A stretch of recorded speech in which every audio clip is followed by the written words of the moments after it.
Eyes blinded, children orphaned, women widowed, homes demolished, human right violated, basic rights bereaved, children grieved, shortage of food, deprived from medical treatment and future destroyed.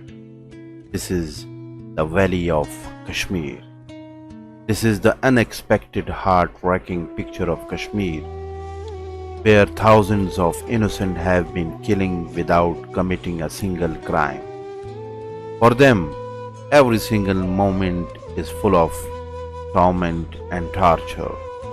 Even it is better to say that their pain is out of imagination. Kashmir is the world's bloodiest dispute since emancipation.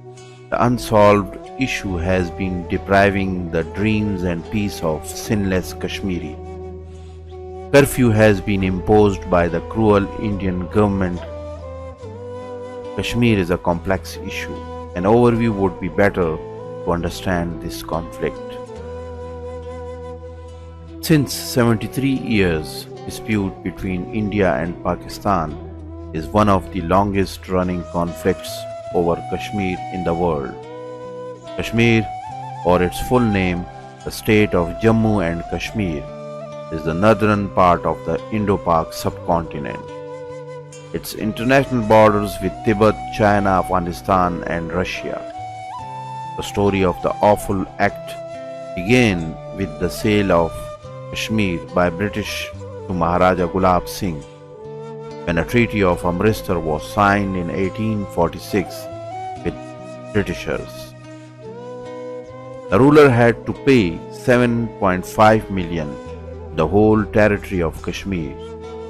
Sale of such vast Muslim majority and territory was incessantly ruled with unjust, just to recover the losses in wars and to molest Muslims in Kashmir.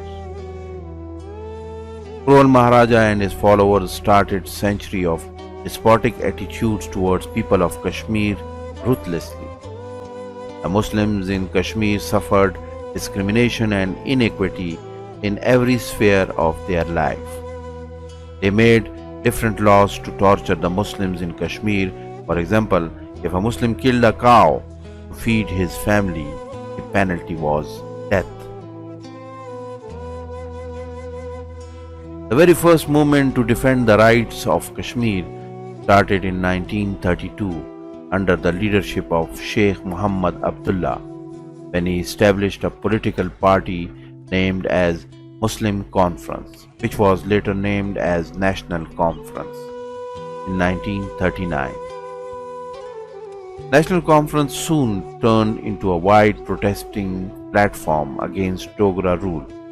They demanded for a separate, independent and sovereign state. Sheikh Abdullah had boycotted the elections of state assembly. Upheaval began.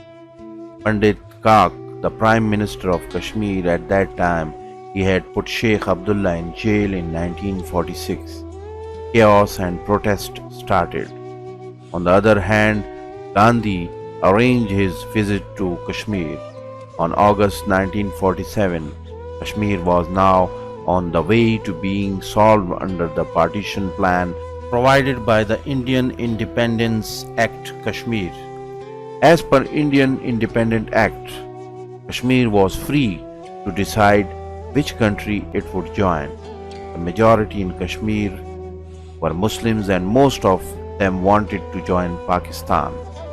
When the subcontinent was divided, the state of Kashmir was ruled by Maharaja Hari Singh, a ferocious ruler. Virtuous Kashmiri were thinking that they will get independence too, but the wishes never came true.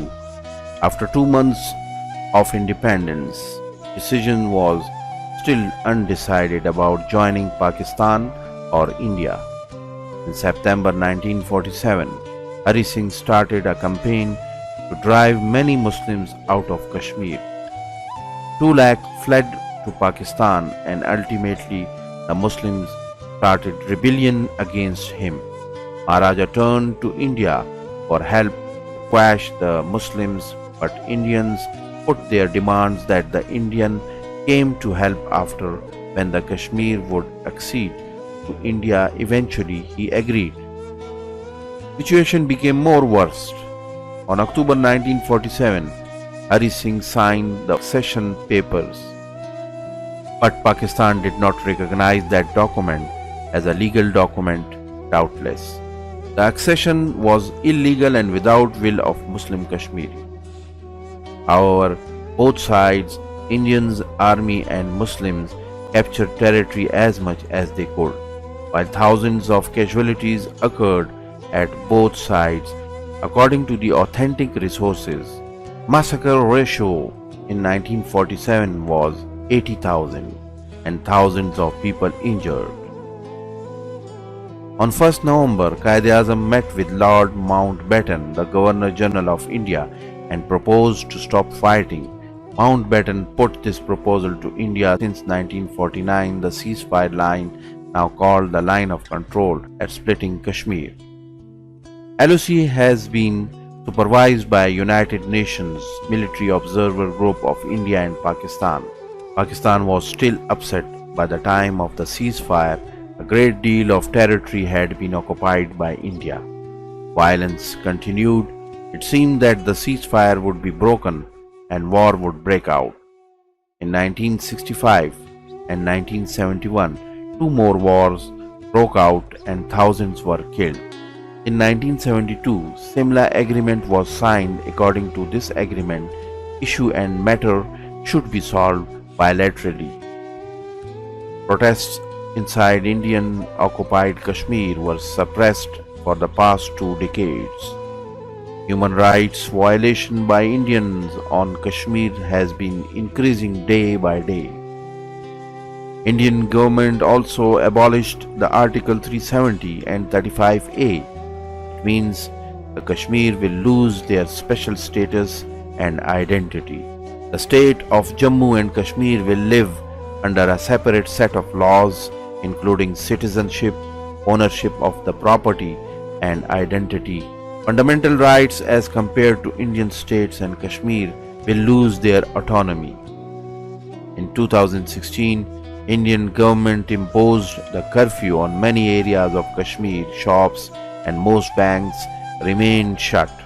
Mobile and internet services remained suspended. Hustle started. 68 civilians and many officials were killed and 9,000 people injured in 50 days of violence. Thousands of innocents have been killed by Indian soldiers.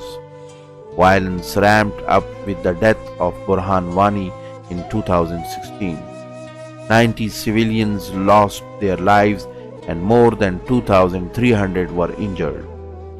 Prime Minister Nawaz Sharif called Burhan Wani a martyr and announced 19 July will be observed as Black Day to express solidarity with Kashmir. Kashmir looks like a ground of a battle where thousands of people have been killed by Indian soldiers. Pakistan regularly raised the dispute of Kashmir in international forums, including UN, whereas Prime Minister of Pakistan Imran Khan highlighted the issue of Kashmir many times in UN. September 2019, he said, "Women, children and sick people are locked in as animals. If 8 million animals were locked in, the RSPCA would have made lot of noise about it. These are human beings." Nawaz Sharif also raised the issue multiple times in UN General Assembly in 2013-2015. Issue was also raised by Pakistani envoy Maliha Lodi in 2017 and regularly Pakistani. Many attempts have been made to concentrate this serious issue. Then why UN and other states are blank? If there would be another state instead of Kashmir, or it is better to say instead of Muslims, would they remain silent? Pakistan is continuously trying its best, but the Indian government always neglects the crucial issue. Kashmir is an imperative issue and it needs the attention of those states who claim to protect the human rights. To control this terrible violence, the state must unite and show their neutral response and solidarity. It's impossible for India to give up Kashmir. Better to say that it is a terrible blow to their pride. Hostility has reached on boiling point. There is a clear conviction in Pakistan that Kashmir should rightfully be a part of Pakistan, but time to time tensions have been increased between both countries with the frequent shelling and killing of the innocent people. Unfortunately, fears of a new war have been frequent.